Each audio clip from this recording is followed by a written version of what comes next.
Alright, you guys, so we're going to be taking a look at an old problem, something that we've done before. Let me turn some lights on there. It's getting a little dark in my house.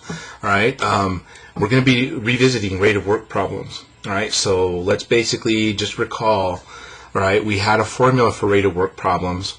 1 over an individual time plus 1 over another individual time equals 1 over the total time getting the job done together. And so again, I1 is how fast does it take one person working alone to get the job done. I2 is how fast does it take another person to get the job done alone. And the capital T is how long it takes them to work together. Of course, if there's more people working, you would just keep adding, right, fractions. 1 over individual time plus 1 over individual time plus 1 over individual time. You just keep adding until you get 1 over the time. Of course, if they're adding to the work, you add. If they're taking away from the work, you subtract. So I think we saw it was that, dare I say, relatively simple back. I think this was 6.7, right? But we're going to revisit the idea here in 11.4. All right. So again, as usual, what's really important is identifying your unknowns, labeling them, plugging things into a formula correctly, right, and then solving that formula in terms of solution. So here we go. The first one, we got 2 pipes are connected to the same tank. So, perhaps we draw a picture here. I got a tank. I got a pipe coming in this way, and maybe I have another pipe coming in this way, right? So we have 2 pipes that are basically filling up a tank. Working together, they can fill the tank in 4 hours. So they just pretty much told me what capital T is, right? We know that they're going to get the job done in 4 hours. The larger pipe, working alone, right, so it's an individual time, can fill the tank in 6 hours less time than the smaller pipe, which again is working alone. So how about, right, I'm going to use a X. Let's let X be the time that it takes the small pipe to do the job. All right, and since the larger pipe does it in 6 hours less time, that means X minus 6 is the time for the large pipe. Alright, so I've just labeled my unknowns, right? So we have 2 individual times. I let X be the time for the smaller pipe. Since the larger one does it in 6 hours less time, that means X minus 6 will be the larger pipe. And so we're going to plug these into a formula, and there it is. So I've got 1 over an individual time plus 1 over an individual time equals 1 over the time that it takes them together. So there is our setup. Alright, so now we're ready to solve it. Typically what we do to solve something like this is we find our LCD. 4 has to be part of it, X has to be a part of it, and X minus 6 has to be a part of it. So there's our LCD. It's just basically the multiplication of the 3 that I have. So we multiply both sides by that LCD.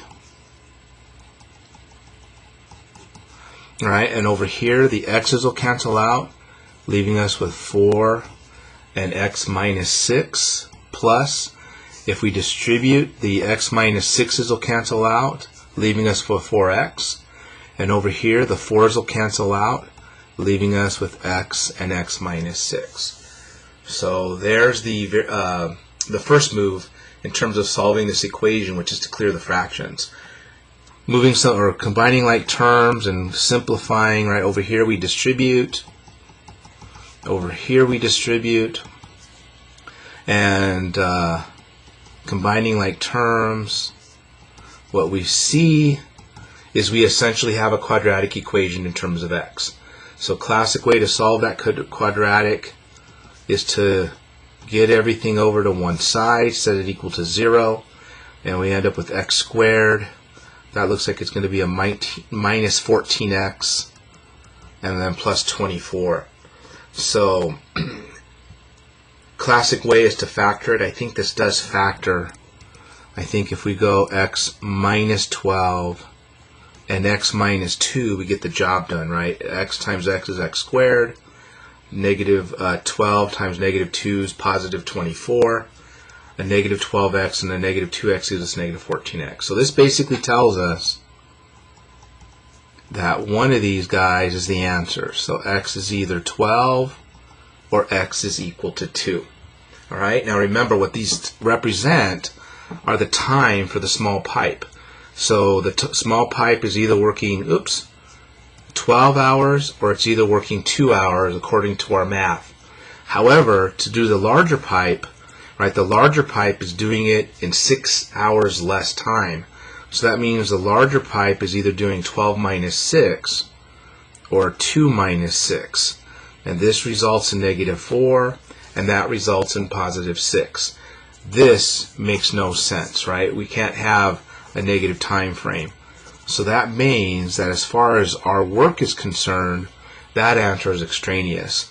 So our answer then, the smaller pipe is taking 12 hours, while the larger pipe is taking 6 hours. And there is your answer. So just like as you saw before, I think, again, I'm almost positive it was 6.7 or somewhere back in there when we were solving these guys, right? We basically, the setup involves declaring what our variables are, be very clear about it. Using a formula, in this case we have a formula to use, plugging in what I know, right? That sets up the equation to solve. And in this case, since we're solving a rational equation, we multiply both sides by LCD.